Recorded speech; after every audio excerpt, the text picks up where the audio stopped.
sahabat Brawijaya, jumpa lagi di Hai Dok Podcast Brawijaya bersama saya Dr. Mutiara Kesumaningrum selaku host pada podcast kali ini. Bersama saya kali ini sudah ada narasumber yang sangat terpercaya untuk membahas tema kita pada hari ini, yaitu adalah deteksi dini pada CA cervix. Sudah hadir bersama kita narasumber yaitu Dr. Yuri Feharsal, spesialis obstetrik ginekologi, subspesialis onkologi yang saat ini sedang berpraktek di Brawijaya Hospital Saharjo. Halo Dr. Yuri. Halo Dr. Mutiara. Apa kabar nih Dok? Alhamdulillah baik. Oke, udah siap ya Dok untuk pembahasan Siap. kita pada hari ini? Oke. Kita mungkin langsung aja masuk ke pertanyaan-pertanyaan ya Dok. Soalnya nih sahabat-sahabat Brawijaya yang udah menonton podcast ini itu banyak banget pertanyaan mengenai deteksi dini kanker serviks tentunya ya Dok ya. Oke. Udah siap nih ya Dok? Siap. Oke nih Dok, mungkin yang paling umum dari sahabat-sahabat Brawijaya itu menanyakan sebenarnya CA cervix ini apa sih Dok? Ya, sebelum kita mengetahui mengenai kanker serviks ya, kita wajib dulu mengetahui di manakah itu serviks berada. Ya, karena beberapa perempuan itu tidak mengetahui di mana serviks itu berada. Jadi, rahim seorang perempuan itu mempunyai beberapa bagian. Yang pertama adalah badan rahim. Ya, badan rahim itu yang terletak di dalam perut bagian bawah. Lalu yang kedua adalah leher rahim. Nah, leher rahim ini ada dua lokasi ya. Jadi lokasi yang berada di dalam perut di bagian bawah, dan yang ketiga yang satu lagi itu adalah leher rahim yang menonjol keluar masuk ke dalam vagina atau saluran reproduksi. Nah, kanker serviks umumnya terjadi pada serviks yang menonjol ke dalam vagina gitu. Itu yang biasa kita sebut adalah porsio atau leher rahim ya. Dan yang namanya kanker serviks itu adalah suatu tumor ganas yang terjadi, yang tumbuh pada leher rahim itu sendiri gitu. Oke, kalau dari penjelasan dokter tadi sebenarnya si cervix ini cukup tersembunyi ya Dok ya. Betul ya. Jadi mungkin dari sahabat-sahabat Brawijaya ada pertanyaan lagi nih Dok. Sebenarnya seberapa bahaya sih kanker cervix ini untuk perempuan ya Dok terutama. Karena kan mengingat penjelasan dokter kan letaknya itu cukup tersembunyi ya Dok. Jadi kadang mungkin kita perempuan itu tidak menyadari gitu ya Dok. Apakah kita ini sudah ke arah kanker cervix atau bukan, atau hanya sekedar mungkin keputihan biasa atau apa gitu ya Dok. Nah mungkin pertanyaan yang selanjutnya yang ada di benaknya sahabat-sahabat Brawijaya, sebenarnya seberapa bahaya sih Dok kanker serviks ini? Oke. Ya, kanker serviks itu boleh dikatakan adalah tumor ganas yang sangat berbahaya ya. Sangat berbahaya karena kalau misalkan tidak dilakukan terapi atau terapinya terlambat, maka penyebarannya itu sudah sangat luas dan risiko kematiannya itu akan tinggi gitu. Di dunia kanker serviks itu merupakan kanker pada perempuan yang cukup banyak setelah kanker payudara. Ya, jadi di dunia itu nomor 1 itu adalah kanker payudara. Setelah itu adalah kanker serviks atau kanker leher rahim. Ya. Nah, cuman di antara kanker payudara dan kanker serviks ini penyebab kematian yang paling tinggi dibandingkan kanker payudara. Cuma populasinya tuh menempati nomor 2, sedangkan penyebab kematiannya itu nomor 1. Oh gitu. Ya. Nah, kalau misalkan di organ kandungan, ya perempuan itu untuk tumor ganas di organ kandungan itu ada 6 ya. Yang pertama itu adalah kanker serviks, yang kedua adalah kanker ovarium atau kanker indung telur, yang ketiga adalah kanker endometrium atau kanker pada lapisan haid, lalu kanker akibat kehamilan atau lazimnya disebut tumor trophoblas maligna, lalu kanker pada vulva itu adalah bibir kemaluan, yang terakhir adalah kanker vagina. Nah, di antara kanker pada organ reproduksi, kanker serviks itu menempati urutan paling atas. Ya, jadi paling banyak lah populasi kanker kandungan itu adalah kanker serviks. Ya, seperti itu.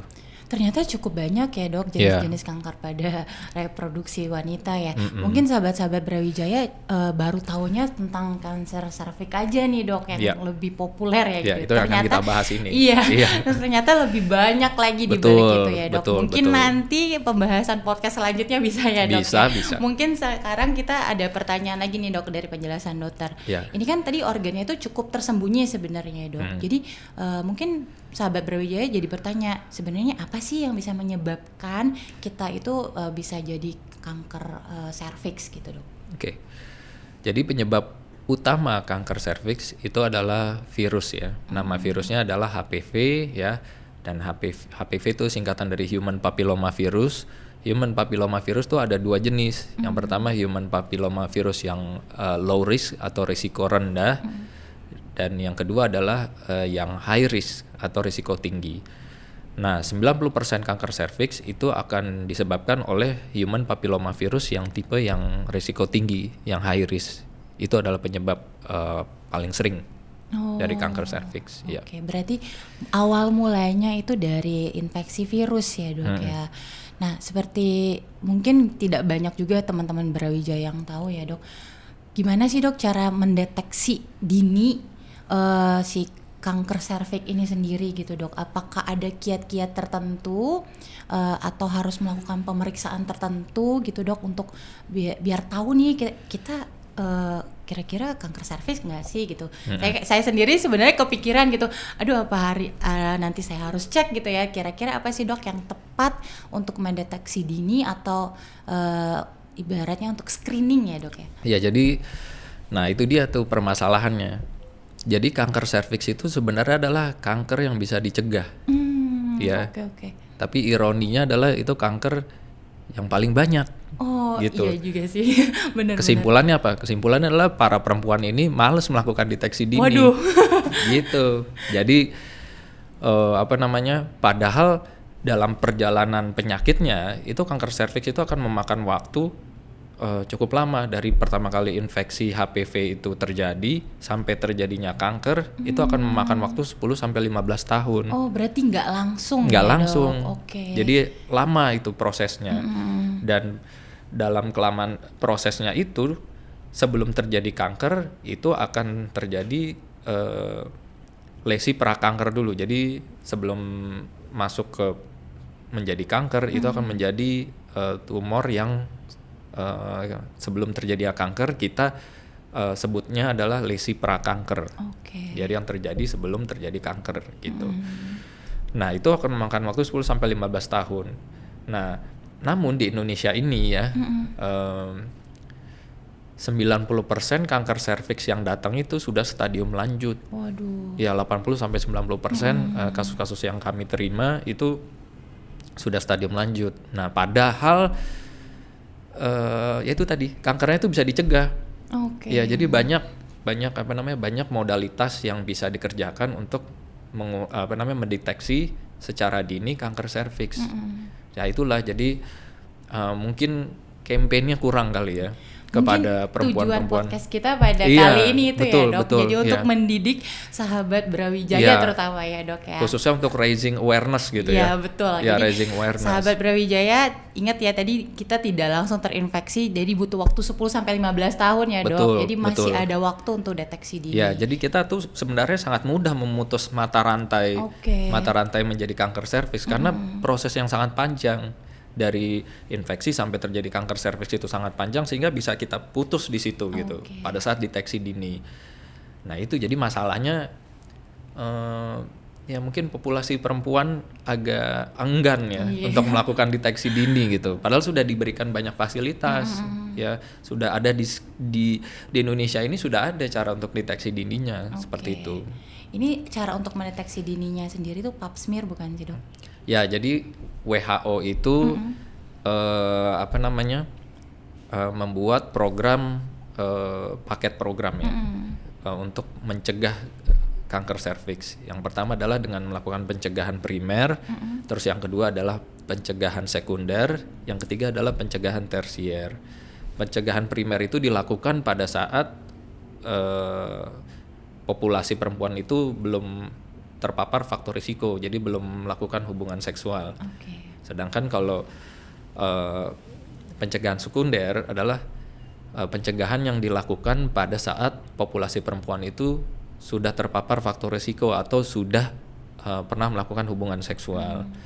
Nah, yang ketiga pencegahan tersier. Pencegahan tersier itu adalah pencegahan yang dilakukan pada saat perempuan itu sudah terdiagnosis kanker serviks. Jadi segala terapi dilakukan agar kanker serviksnya itu tidak makin parah. Oke. Nah, kalau kita bicara mengenai pencegahan primer ya sebelum terpapar faktor risiko, itu yang penting untuk diberikan pada populasi tersebut adalah vaksinasi. Oke. Ya, saat ini kan sudah banyak ya vaksinasi yang beredar untuk mencegah infeksi HPV ya.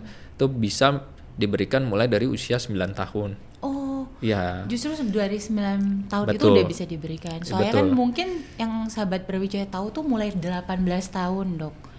Jadi ini jadi bisa, ternyata 9 tahun ya, itu bisa mulai diberikan. dari anak-anak. Justru kalau misalkan diberikan pada 9 tahun itu dosisnya tidak perlu lebih banyak dibandingkan kalau misalkan sudah dewasa. Oh, ya, dia kurang dari 14 tahun itu bisa hanya diberikan 2 dosis, sedangkan di atas 15 tahun itu diberikannya 3 dosis. Gitu. Karena kalau anak-anak itu kan sistem kekebalan tubuhnya masih bagus ya. Jadi dia cukup dengan 2 dosis sudah bagus gitu. Wah, ini ilmu baru nih Dok untuk sahabat Brawijaya ya Dok. Jadi nggak ada alasan buat menunda-nunda vaksinasi ya Dok. Jadi dari 9 tahun itu sudah bisa melakukan vaksinasi untuk pencegahan ya Dok ya, pencegahan CA cervix. Iya, untuk pencegahan. Nah, lalu yang kedua adalah pencegahan sekunder, pencegahan yang dilakukan pada populasi yang sudah pernah terpapar risiko atau sudah pernah melakukan hubungan seksual. Nah, ini yang dinamakan deteksi dini. Deteksi dini itu ada tiga modalitas yang bisa kita lakukan, ya 3 cara lah. Yang satu pemeriksaan inspeksi visual dengan asam asetat atau IVA. Yang kedua adalah pemeriksaan sitologi serviks. Sitologi serviks itu bisa dengan cara pap smear yang konvensional atau dengan cara liquid based cytology ya, atau mohon maaf nih sebut merek ya, TinPrep. Ya, TinPrep gitu. Dan yang ketiga itu dengan cara mendeteksi HPV DNA-nya, HPV DNA high risk. Gitu kan, tadi kan saya infokan 90% penyebab kanker serviks adalah kan virus HPV ya. Jadi kita bisa mendeteksi DNA HPV-nya gitu untuk melakukan deteksi dini itu. Nah, jadi ini jadi pertanyaan lagi nih Dok, mungkin dari sahabat Brawijaya ya Dok. Kita kan biasanya yang paling sahabat Brawijaya kenal mungkin itu ada yang namanya USG ya Dok ya, USG. Mungkin kalau ngedengerin pap smear, mungkin banyak sahabat Brawijaya yang takut gitu ya Dok melakukan pap smear, mungkin entah takut karena sakit, takut tidak pernah melakukan itu, jadi agak menjadi sebuah momok gitu ya Dok. Nah, ini sendiri kalau misalnya USG itu sebenarnya bisa jadi salah satu alat untuk mendeteksi secara dini CA cervix nggak sih Dok? Untuk USG itu tidak menjadi alat untuk deteksi dini ya.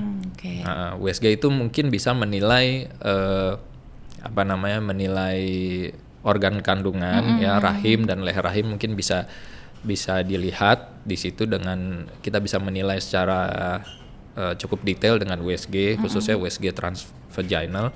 Tapi dia tidak menjadi alat untuk melakukan deteksi dini untuk melihat kanker serviks atau lesi prakanker serviks, itu bukan pilihan. Berarti tetap kalau bisa secara sitologi atau secara DNA-nya ya Dok, yang lebih mendeteksi lebih akurat mungkin ya Dok, dibanding USG. Karena USG itu hanya untuk melihat gambaran makroskopis. Gambaran makroskopis itu maksudnya gambaran secara bagian besar. Sedangkan kalau untuk melihat apakah dia kanker atau bukan kanker, itu harus dilihat secara mikroskopik. Jadi harus dilihat selnya gitu. Nah, sedangkan USG itu tidak bisa mendeteksi sel itu gitu. Oke, cukup jelas sih dok. Iya. Terus mungkin ini pertanyaan juga nih dok, jadi makin penasaran. Oke. Kalau misalnya pada wanita yang sedang hamil, itu apakah mungkin bisa terdeteksi kanker serviks gitu dok? Baik, bisa. Saya beberapa kali mendapatkan pasien hamil dengan kanker serviks. Nah itu bisa terjadi. Jadi kanker serviks itu bisa terjadi pada saat tidak hamil atau pada saat kehamilan gitu. Cuma mungkin nanti terapinya akan sangat berbeda ya, tergantung dari usia kehamilan. Ya itu mungkin nanti ada podcast lainnya kali ya. Karena itu, sangat detail itu agak rumit untuk bisa dijelaskan. jadi satu podcast sendiri ya dok untuk membahas itu. Karena besok kita podcast. Oh iya. Oke deh. Nah mungkin setelah kita bahas tadi itu apa sih kanker serviks, terus pencegahannya, terus tanda-tanda awal mungkin ya dok, bisa dijelaskan mungkin dok tanda-tanda awal. Misalnya kan banyak kan mungkin sahabat-sahabat Brawijaya yang lagi usia produktif misalnya dok, terus tiba-tiba keputihan kan biasanya banyak tuh ya pertanyaan keputihan, terus langsung berpikir aduh apa ini salah satu tanda awal gitu ya dok gitu. Nah jadi yang tadi kalau kita misalkan melihat kembali mengenai proses perjalanan kanker serviks yang sebelumnya itu adalah lesi prakanker, ya kadang-kadang tuh lesi prakanker itu tidak ada ininya, tidak ada gejalanya. Tidak ada gejala asimptomatik gitu. Jadi yang penting di sini adalah kita nggak nunggu gejala gitu. Tapi kita harus rutin melakukan deteksi dini itu setiap 3 tahun ya. Bahkan kalau misalkan pemeriksaan kombinasi HPV dengan sitologi serviks kalau negatif bahkan bisa sampai jedanya bisa sampai 5 tahun.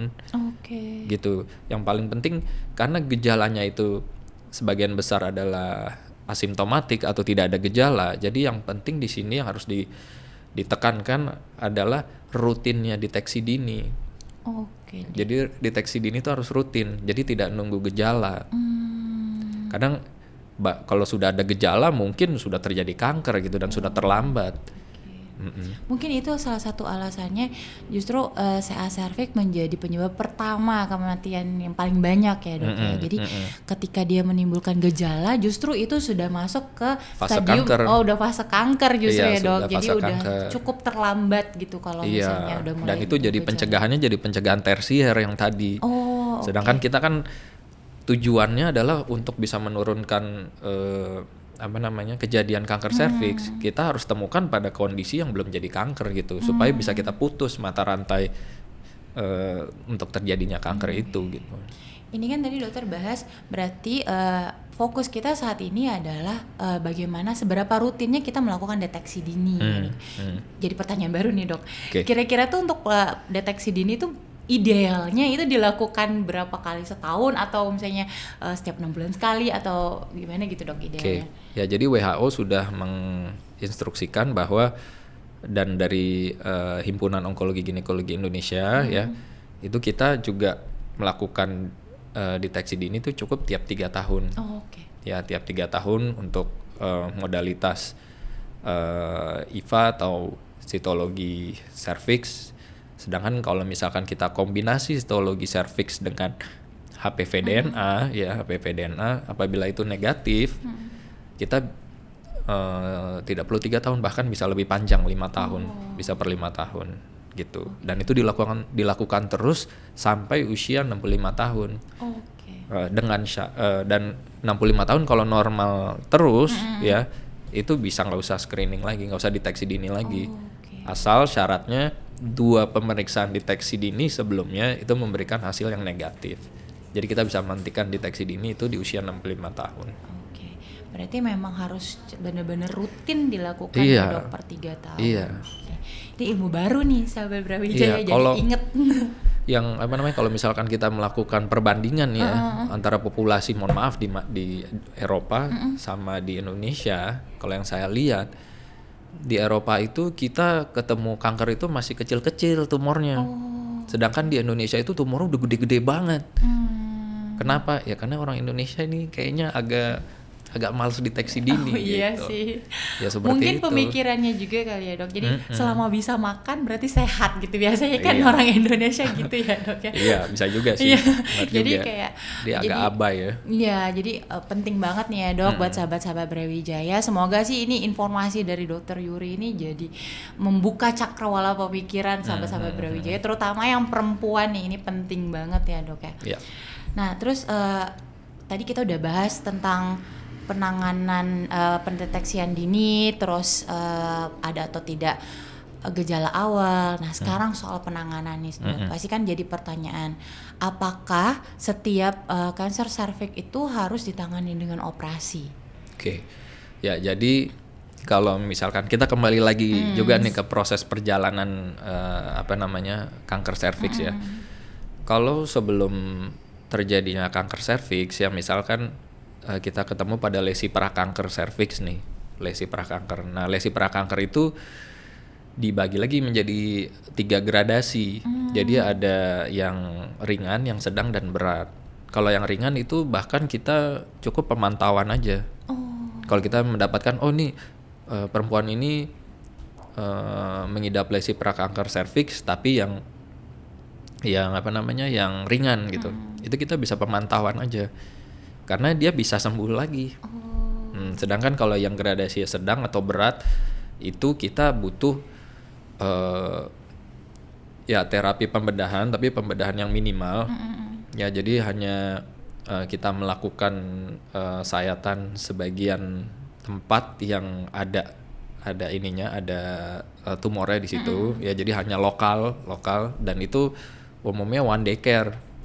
Ya, one day care. Jadi setelah kita lakukan destruksi atau kita lakukan pengambilan daerah yang terdapat tumor gitu, itu pasien bisa pulang setelah itu.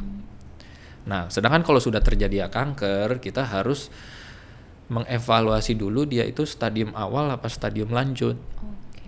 Kalau stadium awal pilihannya adalah pembedahan memang, gitu. Tapi kalau stadium lanjut, pembedahan itu tidak memberikan manfaat. Ya, pada stadium lanjut justru pembedahan itu akan meningkatkan komplikasi. Gitu. Jadi biasanya kalau udah stadium lanjut, kita akan lakukan kemoradiasi. Jadi akan kita berikan kemoterapi dan bekerja sama dengan dokter spesialis onkologi radiasi. Dari beliau akan memberikan terapi radioterapi gitu. Jadi disinar lah istilah katanya. Jadi ini ada pertanyaan baru lagi nih dok dari penjelasan dokter. Jadi kan kalau misalnya kemungkinan besar untuk sembuh itu tergantung dari kapan ditemukannya dok ya. Semakin cepat ditemukan akan semakin besar juga kemungkinan sembuhnya. Nah, ini yang jadi pertanyaan lagi nih dok. Kalau misalnya dikatakanlah kita telat gitu menemukan ini udah bukan lesi cancer lagi, pre-cancer lagi, tapi udah jadi cancer sampai akhirnya kita harus kemoradiasi. Tapi misalnya pada pasien sendiri itu belum punya keturunan gitu dok. Nah, apakah masih ada kemungkinan setelah pengobatan yang panjang misalnya dok, itu apakah masih memungkinkan untuk memiliki keturunan gitu dok? Oke, ya. Kalau misalkan kita menemukan pada kondisi lesi prakanker itu sangat bisa, sangat mungkin untuk selanjutnya setelah dilakukan terapi untuk program hamil atau untuk mendapatkan keturunan itu bisa. Tapi kalau pada kanker serviks, sudah terjadi kanker serviks, nah ini syarat dan ketentuan berlaku ini. Aduh, berat kayaknya. Iya. Berat ya teman. Jadi terapi untuk bisa hamil ya pada kanker serviks itu hanya bisa dilakukan pada kanker serviks stadium awal. Jadi maksimal adalah stadium 1B1. Ya, stadium awal yang bisa. Sedangkan kalau misalkan masa tumornya itu sudah sangat besar, di atas 2 cm gitu, itu sudah kurang pas ya. Tidak memenuhi syarat lagi untuk bisa menginginkan kehamilan pada kalau misalkan kankernya sudah melebihi stadium tersebut gitu. Jadi baiknya adalah ya melakukan terapi definitif. Ya terapi definitif itu adalah ya terapi kalau misalkan stadium awal ya melakukan pengangkatan rahim secara radikal, secara luas sampai jaringan penyambung dan sebagian vagina akan dipotong dan kelenjar getah bening juga akan diangkat. Gitu. Nah, kalau misalkan sudah stadium lanjut ya itu pilihannya yang tadi adalah kemoradiasi. Dan itu kalau sudah di kemo radiasi itu rahim sudah tidak akan bisa ini lagi, tidak akan bisa hamil lagi, dan indung telur itu biasanya juga akan fungsinya akan hilang setelah diradiasi. Jadi sel telur tidak akan berkembang lagi. Nah, pada populasi khusus nih, populasi khusus misalkan sekarang ini agak cukup banyak penderita kanker serviks tapi usianya masih muda. Oh iya dok? Iya, masih muda. Saya yang paling umur 30 tahun saya pernah dapat, 20-an tahun saya pernah dapat. 30 gitu. Tahun itu berarti dia emang sudah aktif secara seksual gitu ya dok? Iya. Wah, muda juga ya dok? Muda. Nah, jadi kalau misalkan pada kanker serviks usia muda, di mana misalkan kita temukan pada stadium lanjut tapi masih memerlukan fungsi hormon ya. Ya kan kalau misalkan usia muda, kalau hormonnya hilang kan dia jadi menopause ya. Iya, betul. Sedangkan kalau kita tembak langsung radiasi itu akan menurunkan fungsi dari indung telur sehingga sel telurnya nggak akan berkembang lagi. Nah, itu kita bisa secara khusus itu memindahkan indung telur. Ya, dengan metode pembedahan. Jadi sebelum dilakukan radiasi, indung telurnya kita geser ke atas. Dari bawah kita geser ke daerah sini. Daerah perut atas lah. Dari perut atas. Jadi supaya pas saat diradiasi, sinar radiasinya tidak mengenai si indung telur gitu. Berarti tetap diusahakan dia masih bisa untuk kemungkinan ya gitu ya dok punya anak gitu. Enggak bukan punya gitu. Anak. Jadi khususnya itu untuk mengurangi menopause. Tapi kan rahimnya kan udah disinar. Kalau rahimnya udah disinar ya rahimnya udah nggak bisa hamil lagi. Gitu. Tapi fungsi hormonnya masih Masih ada. bagus, masih baik ya. Jadi karena kan kalau misalkan menopause yang dini ya, itu kan ya osteoporosis penyakit jantung meningkat resikonya. Gitu. Jadi salah satu proteksi kita supaya seorang perempuan itu meskipun dia harus menjalani radiasi tapi dia tidak menopause cepat adalah kita pindahkan indung telurnya. Gitu. Seperti itu. Berarti emang intinya dari penjelasan dokter itu lebih baik mencegah daripada mengobati ya dok? Iya, mencegah itu lebih murah daripada mengobati.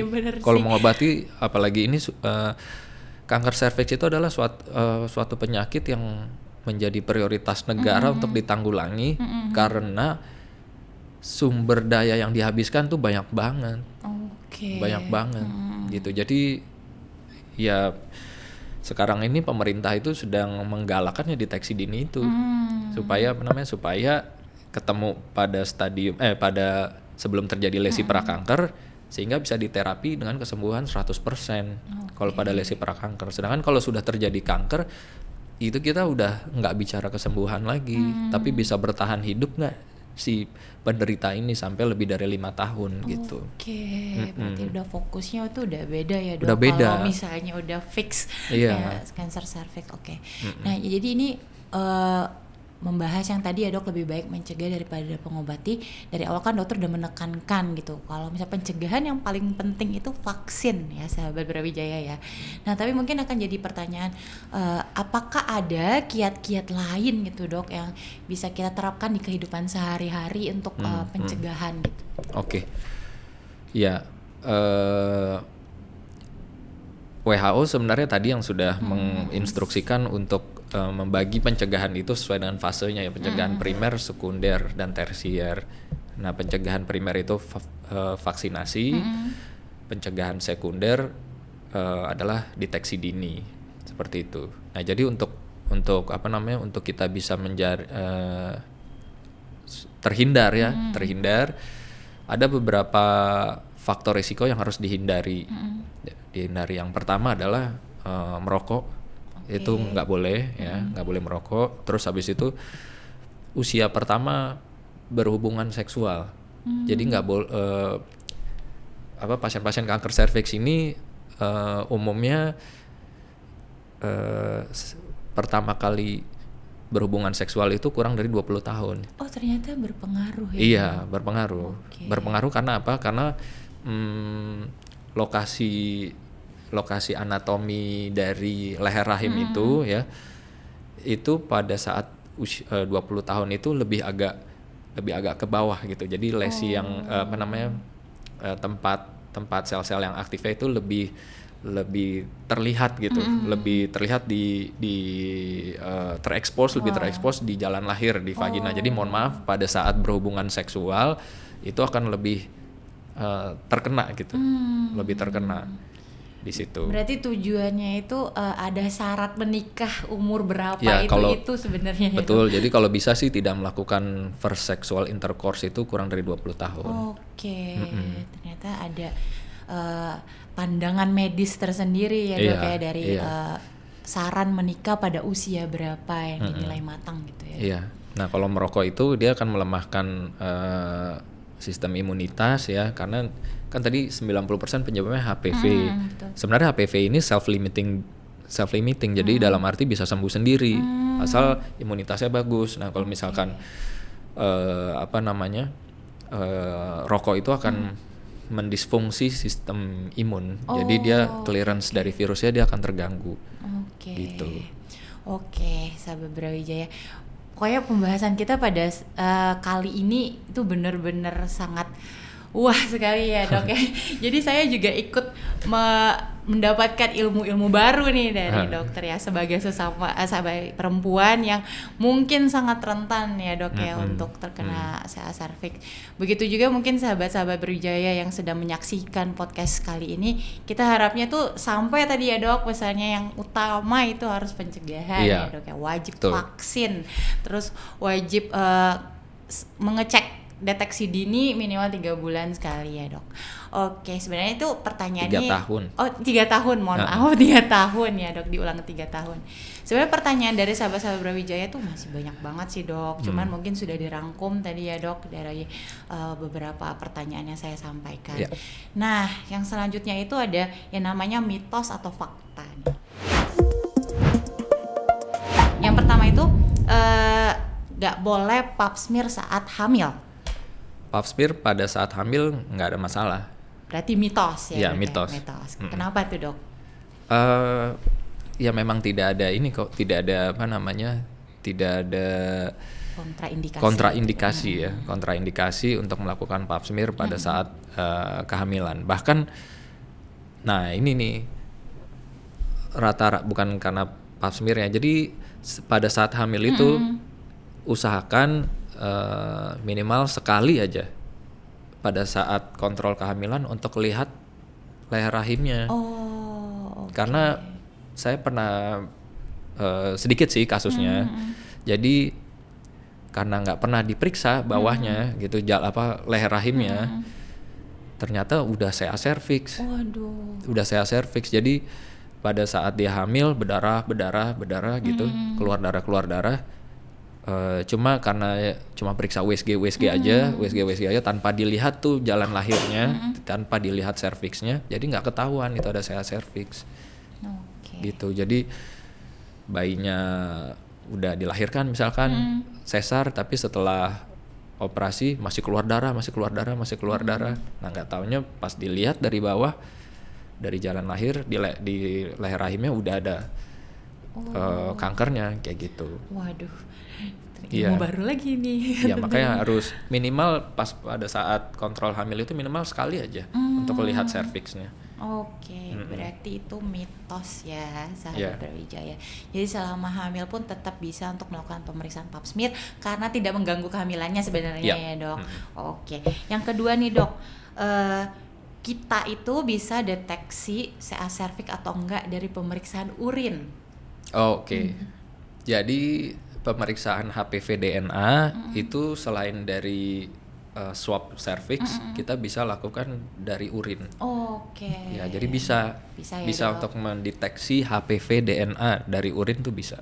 Berarti fakta. Ya, Berarti fakta. lebih fokusnya ke HPV DNA Ya, dengan betul. sampel urin ya, Ya. Dok ya. Mungkin itu yang lebih spesifik gitu Ya. supaya sahabat Brawijaya di rumah nanti kalau misalnya mau periksa, jadi langsung bisa saya maunya periksanya ini gitu. Iya, betul. Oke, betul. berarti fakta ya sahabat Brawijaya di rumah. Terus yang selanjutnya nih, Dok. Sebenarnya sih tadi udah dibahas, cuman ini untuk menegaskan aja. Kalau nikah muda itu meningkatkan resiko untuk terjadinya kanker serviks. Ya. Jadi ya tadi sexual intercourse yang first sexual intercourse, berhubungan seksual pertama kali kurang dari 20 tahun itu meningkatkan risiko terjadinya kanker serviks. Berarti fakta ya, Ya. sahabat Brawijaya, yang kali ini beneran fakta. Yang terakhir nih, Dok. Bener kan kanker serviks ini penyakit turunan? Oh, oke. Tidak. Oke, Mitos. Mitos. Mitos. Ya, jadi dia bukan penyakit turunan, dia tidak diturunkan secara genetik. Gitu. Jadi jangan khawatir. Misalkan mohon maaf ibunya kena kanker serviks atau neneknya kena kanker serviks, bukan berarti nanti akan diturunkan ke anak perempuan. Itu enggak gitu. Oke, berarti mitos ya. Mitos, ya. Satu lagi nih, Dok, tentang mitos dan fakta yang mungkin jadi pertanyaan dari sahabat Brawijaya. Oke. Pada ibu hamil itu tidak diperbolehkan untuk vaksin CA cervix. Mitos Oke. atau fakta? Ya, jadi begini. Sebenarnya data studinya itu tidak tidak membuktikan bahwa efek membahayakan pada vaksin pada ibu hamil. Itu maksudnya studinya itu belum terbukti ada efeknya ya, belum terbukti.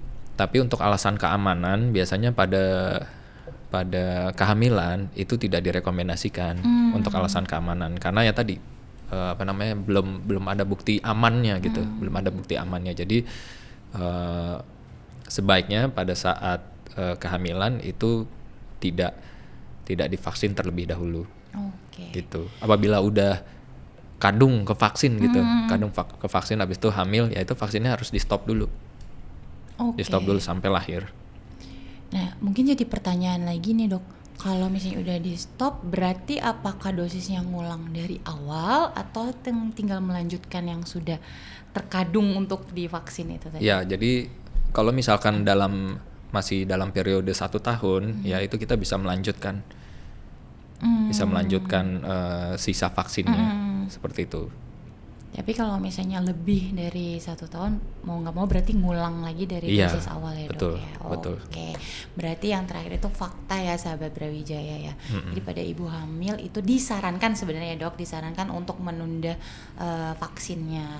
Kalau misalnya yang sudah, udah terlanjur nih, Dok, gitu ya, udah berarti di stop saat itu juga. Kalau misalnya lebih dari 1 tahun, mau tidak mau diulang dari dosis pertama, tapi kalau misalnya kurang dari 1 tahun bisa melanjutkan yang dosis itu. Oke deh, baik, banyak banget nih ilmu yang sudah kita terima pada podcast pada kali ini ya, Dok ya. Terima kasih nih pada Dokter Yuri yang udah menyempatkan waktunya untuk hadir di podcast kita, memberikan ilmu yang super banyak banget untuk sahabat-sahabat Brawijaya di rumah.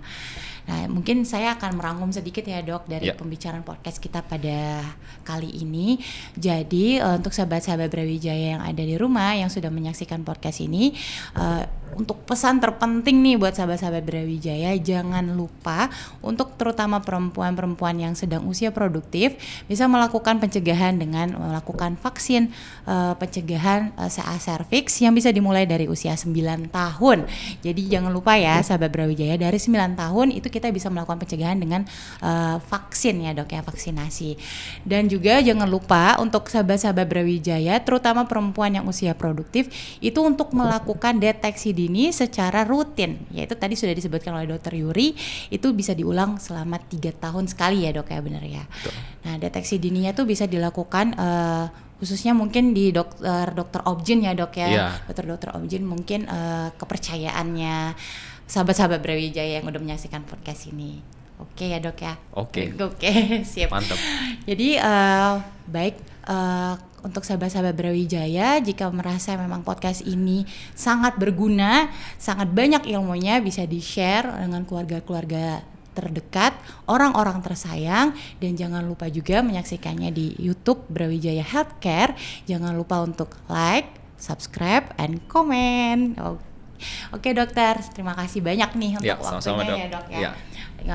Kita tutup dulu nih podcast kita pada kali ini ya dok. Tapi kalau misalnya kita undang lagi nih dok untuk membahas yang tadi sempat tertunda ya dok. Iya, masih banyak yang lain. Ada podcastnya tersendiri ya dok ya. Ada. Oke, pasti sahabat Brawijaya juga pasti excited nih dok untuk menerima ilmu-ilmu baru lainnya ya dok. Siap. Oke, kita tutup ya dok. Brawijaya Healthcare, makin paham, makin sehat. Dadah sahabat Brawijaya.